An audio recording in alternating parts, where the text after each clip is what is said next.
Chapter 6.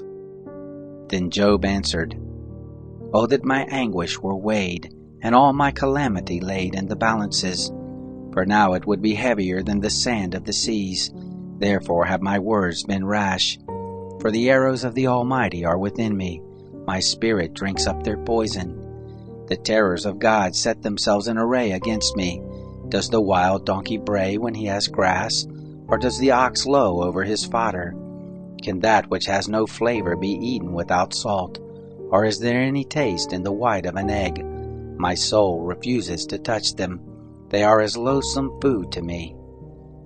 Oh, that I might have my request, that God would grant the thing that I long for, even that it would please God to crush me, that he would let loose his hand and cut me off.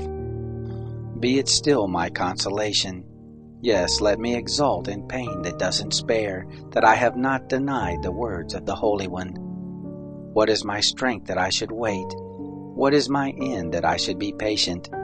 Is my strength the strength of stones, or is my flesh of brass? Isn't it that I have no help in me, that wisdom is quite driven from me? To him who is ready to faint, kindness should be shown from his friend, even to him who forsakes the fear of the Almighty. My brothers have dealt deceitfully as a brook, as the channel of brooks that pass away, which are black by the reason of the ice, in which the snow hides itself. In the dry season they vanish. When it is hot they are consumed out of their place. The caravans that travel beside them turn aside. They go up into the waste and perish. The caravans of Tema looked. The companies of Sheba waited for them. They were distressed because they were confident. They came there and were confounded. For now you are nothing. You see a terror and are afraid. Did I say, give something to me? Or offer a present to me from your substance? Or deliver me from the adversary's hand? Or redeem me from the hand of the oppressors? Teach me, and I will hold my peace. Cause me to understand where I have erred. How forcible are words of uprightness! But your reproof, what does it reprove?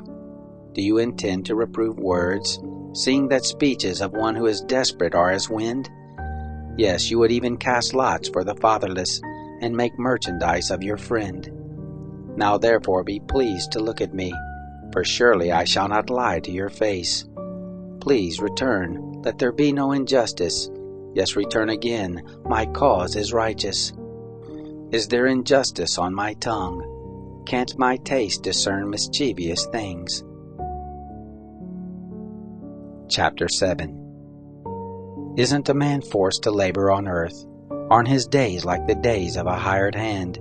As a servant who earnestly desires the shadow, as a hireling who looks for his wages.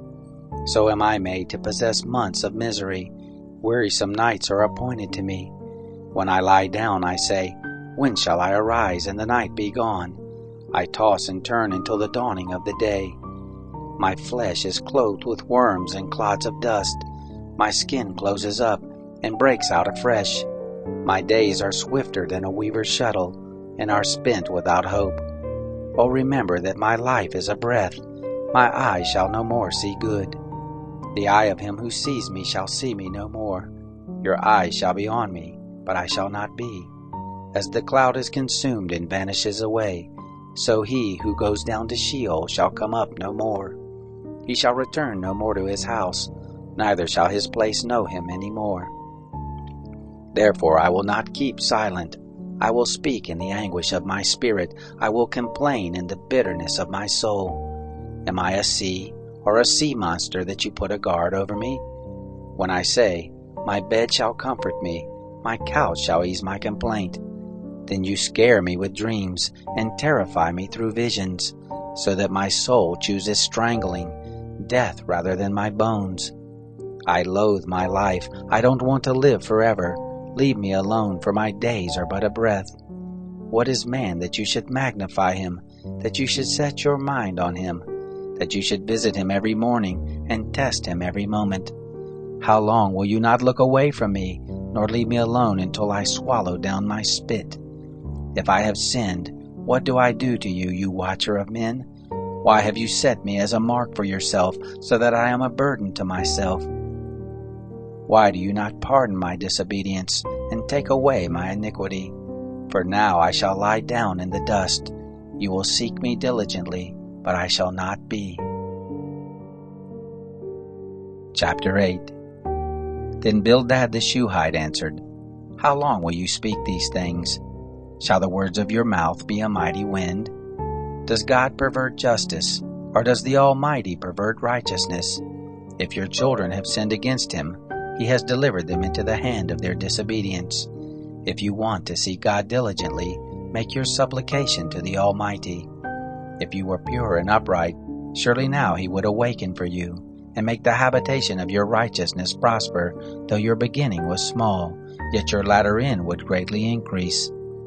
Please inquire of past generations. Find out about the learning of their fathers, for we are but of yesterday and know nothing, because our days on earth are a shadow. Shall they not teach you and tell you, and utter words out of their heart? Can the papyrus grow up without mire? Can the rushes grow without water? While it is yet in its greenness, not cut down, it withers before any other reed. So are the paths of all who forget God.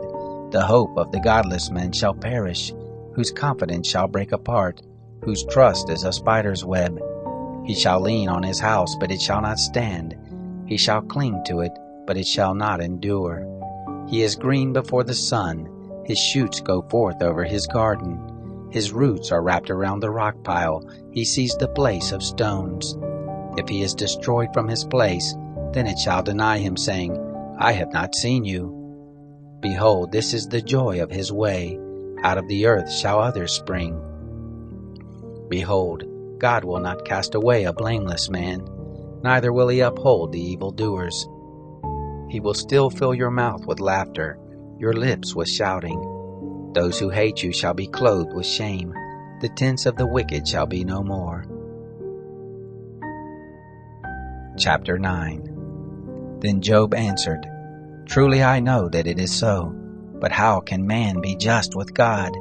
If he is pleased to contend with him, he can't answer him 1 time in 1,000. God, who is wise in heart and mighty in strength, who has hardened himself against him and prospered, who removes the mountains and they don't know it when he overturns them in his anger, who shakes the earth out of its place, the pillars of it tremble, who commands the sun and it doesn't rise, and seals up the stars, who alone stretches out the heavens and treads on the waves of the sea, who makes the Bear, Orion, and the Pleiades, and the chambers of the south, who does great things past finding out, yes, marvelous things without number. Behold, he goes by me, and I don't see him. He passes on also, but I don't perceive him. Behold, he snatches away. Who can hinder him? Who will ask him, What are you doing? God will not withdraw his anger. The helpers of Rahab stoop under him. How much less shall I answer him, or choose my words to argue with him? Whom, though I were righteous, yet would I not answer. I would make supplication to my judge. If I had called, and he had answered me, yet I would not believe that he listened to my voice.